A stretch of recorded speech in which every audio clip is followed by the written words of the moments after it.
Pardon the interruption, but I'm Mike Wilbon. You started yesterday's show, Tony, with a good limerick. Can you top it today?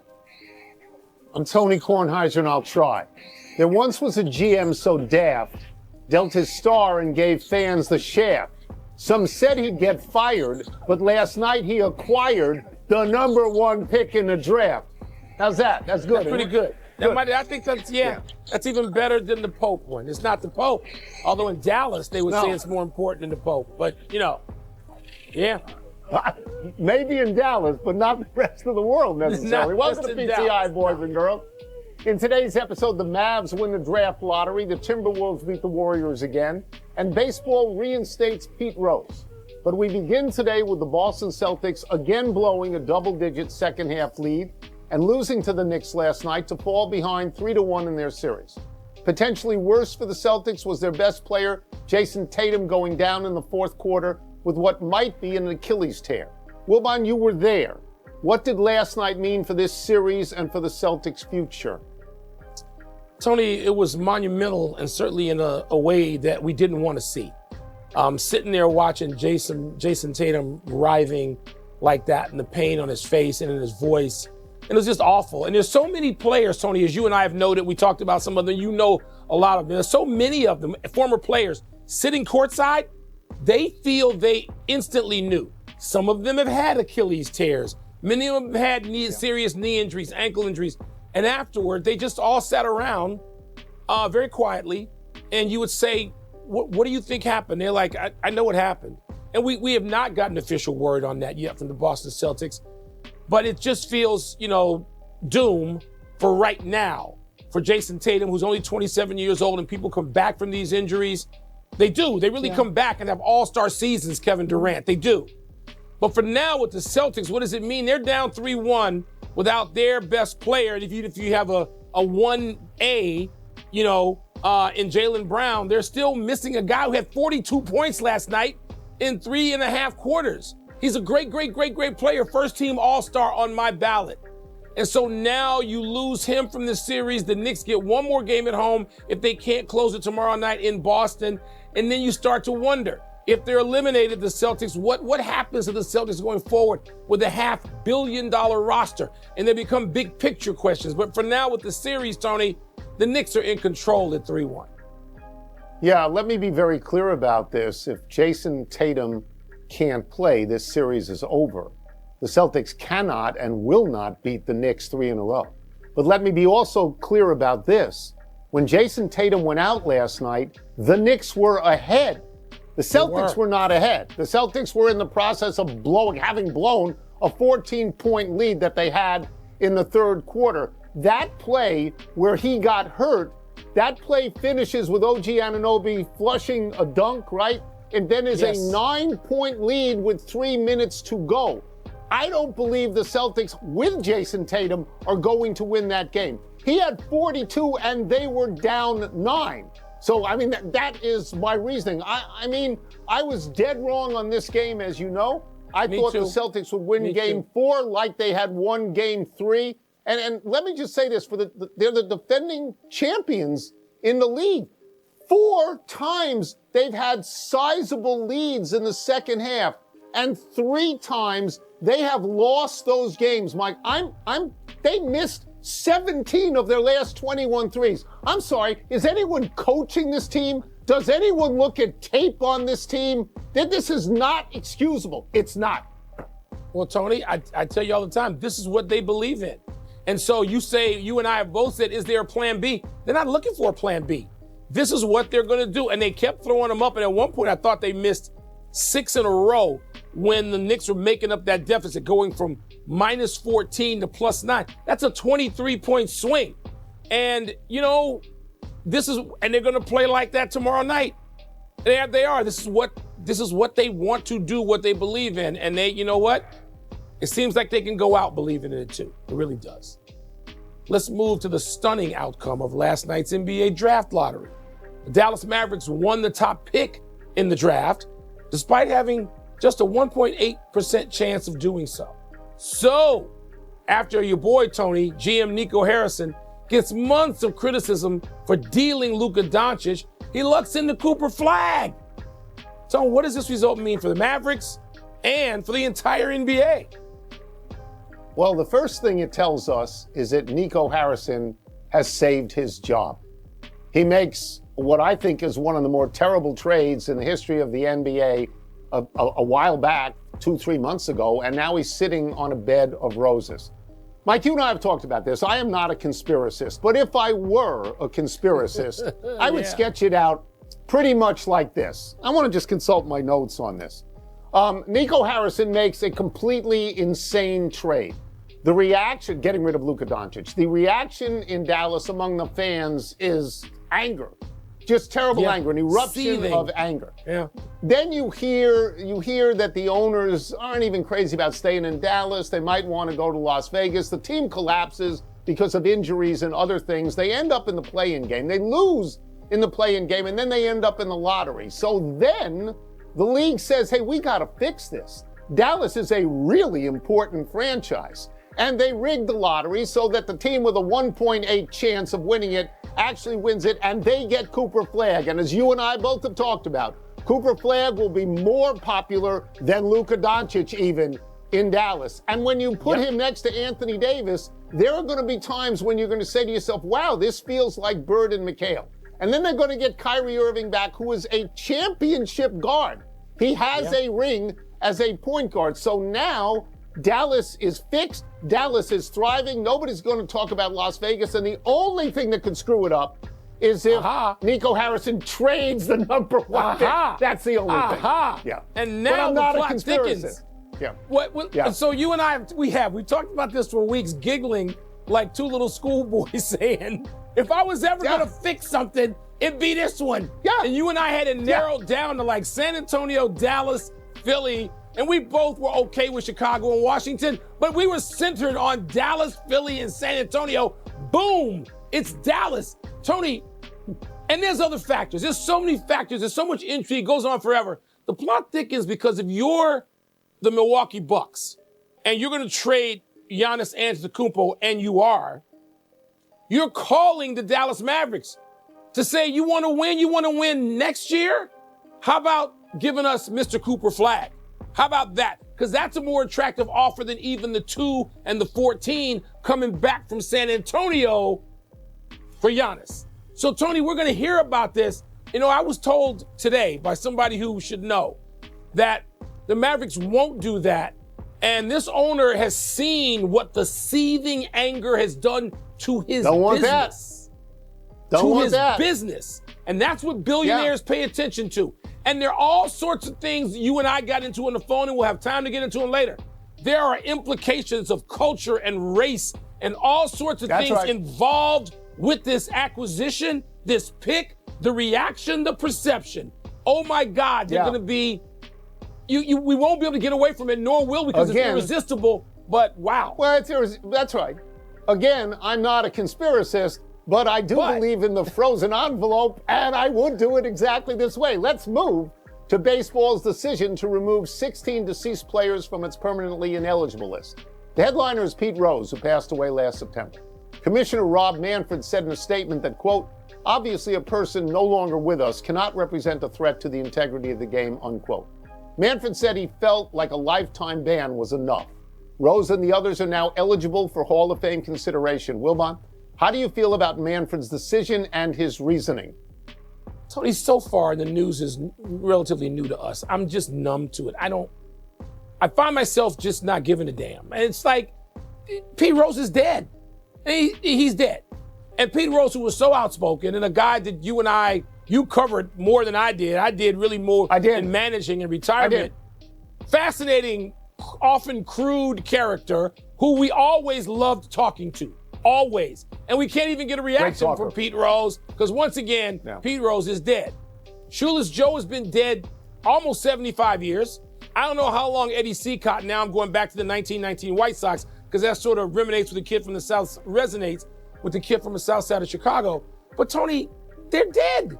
What's the hot take that we're supposed to have about this now? So let me consult my notes because, like you, I just found out about this literally minutes ago, okay? So Pete Rose and Joe Jackson, Shoeless Joe Jackson, are now eligible for the Hall of Fame. But Rob Manfred does not put you in the Hall of Fame. The baseball writers who are members put you in the Hall of Fame. Those baseball writers, as we know well, are guardians of the game. They take violations very seriously. Joe Jackson fixed games. Okay, Pete Rose bet on games as a manager of one team. That doesn't go away. You know who else is eligible for the Hall of Fame right now? Barry Bonds is eligible. Mark McGwire is eligible. Sammy Sosa, Roger Clemens, they're eligible. Are they getting in anytime soon? Doesn't look that way from the voting. As you know, Mike, I would put Pete Rose in the Hall of Fame. I would put his sins on the plaque and his accomplishments on the plaque. I agree that when your life is gone, it's okay to be eligible for something, but I do not see Pete Rose as a first ballot Hall of Fame. I just don't. I don't think it's going to happen because of the writers. His playing career merited that, but yes, everything that's happened subsequently says, listen, but I just, okay, he's dead. Why should I care? Why am I supposed to care now about dead guy? Joe Jackson? Really? I'm supposed to care? A long time ago. Died in 1950, I don't think they'll get in.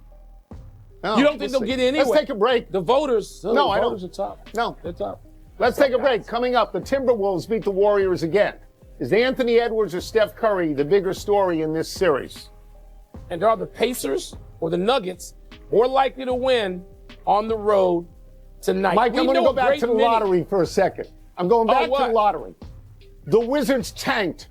The furthest they could fall was sixth. They fell to sixth. That's karma. They cheated the people.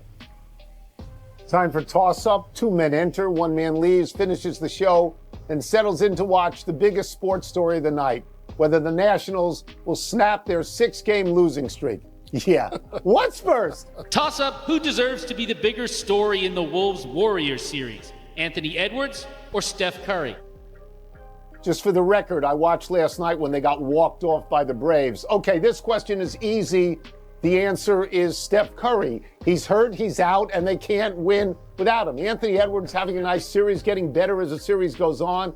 Mike, I think he had 23 and 20 in the first 2 games and then 36 and 30 in the next 2 games. That's nice, but he's not the story. Steph Curry is the story because they can't win without Steph Curry. And last night, the savior, your boy, Jimmy Butler, took 9 shots and had a minus 30. At home, when you're the best player on the team, you got to have more production than 9 shots and 14 points. You have to.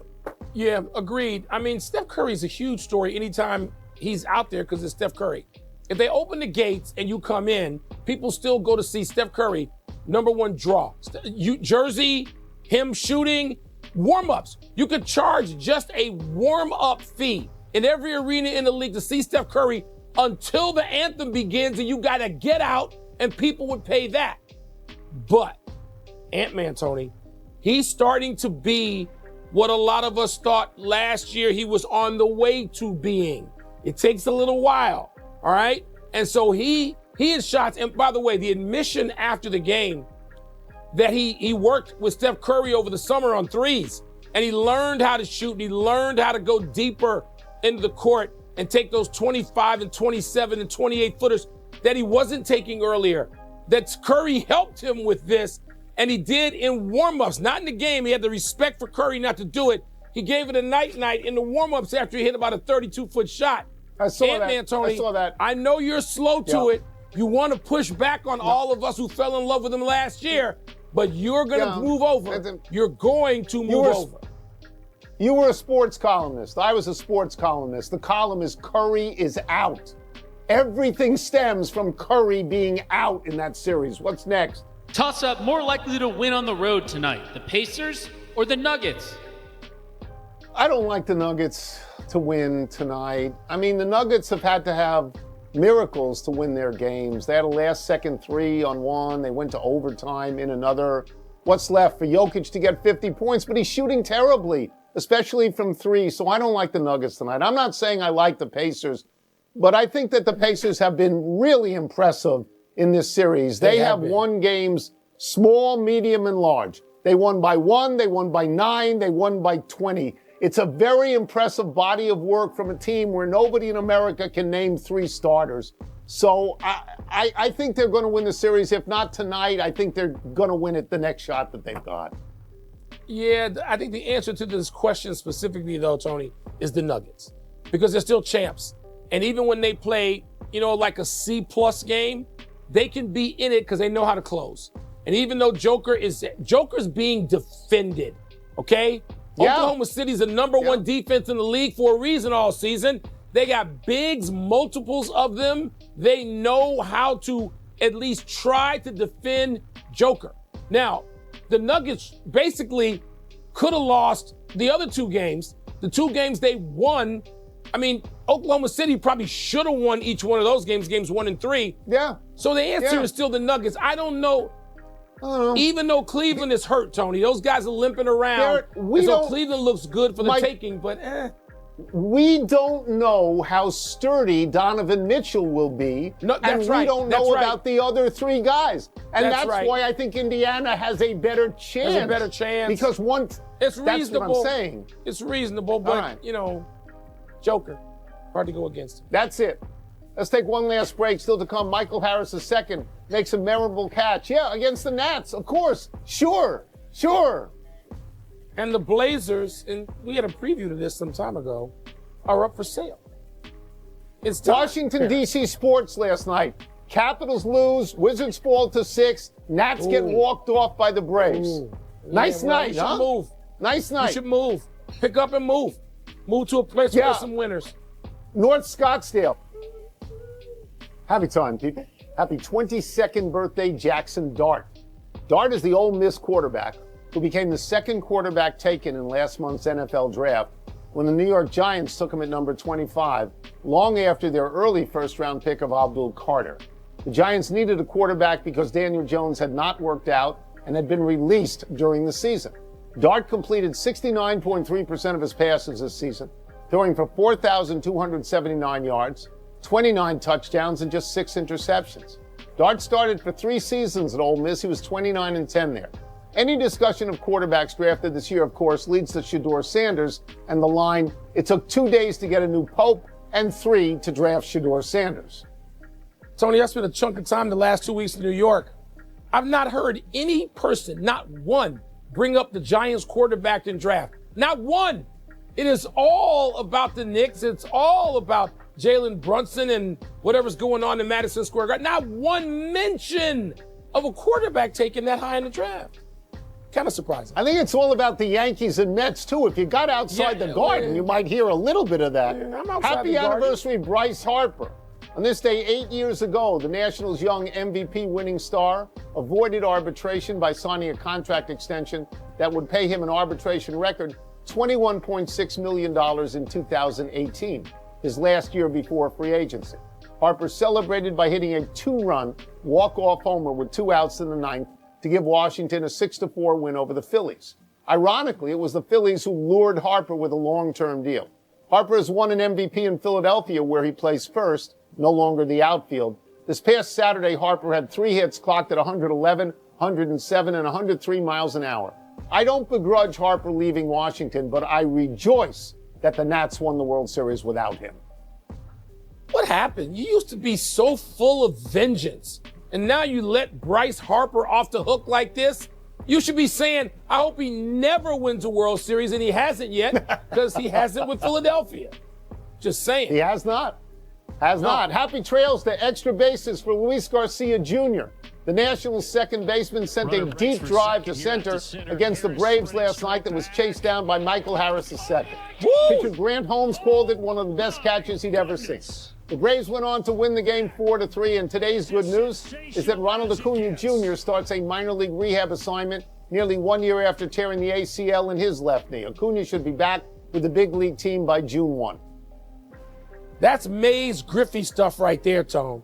I mean, you could throw in Freddie Lynn or a couple of people. If it was right field, it'd be Clemente. But in center, it's Mays and Griffey, to me. One update, the Celtics just announced a bit ago that Jason Tatum, in fact, underwent surgery to repair a torn right Achilles tendon today, and we rushed to the big finish. The Cart have won 9 straight. Are you impressed? No, they're not within 1 game of the Cubs. We got that all summer. The estate of Paul Allen has begun the process of selling the Trailblazers Is that a big deal? Yes, it's a big deal. It was in his will that they would be sold, so people have planned for this. Novak Djokovic and Andy Murray have ended their coaching partnership after just 6 months. Your thought? Djokovic just lost the opening match of 4 of his last 5 tourneys. We know who he's blaming. Bengals pass rusher Trey Hendrickson says he won't play the upcoming season under his current deal. Does that make sense? So the Bengals have given everybody on offense a lot of money. And this guy's great at sacks, and they haven't given him a lot of money, so I understand it from his point of view. Last one, the Jets are at the Stars tonight. Who you got? I want the Jets to even this thing up at 2-2. I mean, Dallas has had so much good news lately. The WNBA draft, the NBA lottery. Enough. Winnipeg, let's go. We're out of time. We'll try and do better the next time, and I'm Tony Kornheiser. I'm Mike Wilbon. Same time tomorrow, Knuckleheads. You can get the podcast on the ESPN app or Apple Podcasts. And what's your favorite team? Comment below, and if you like the video, please leave a like. This really helps the channel grow and brings you even more content. Oh, and if you're not subscribed yet, what are you waiting for? Click the subscribe button and activate the bell to receive all notifications. With each game, we notice that the NBA is getting more competitive every day, and all the teams are looking for reinforcements to win the championship. And only here can you follow your favorite team daily with incredible content from different sources. Here on the channel, there are new videos every day with analysis, curiosities, and the best moments in basketball. That's it for today, folks. Thanks for following along. The NBA doesn't stop, and neither do we. Until the next video. NBA, the passion that connects us.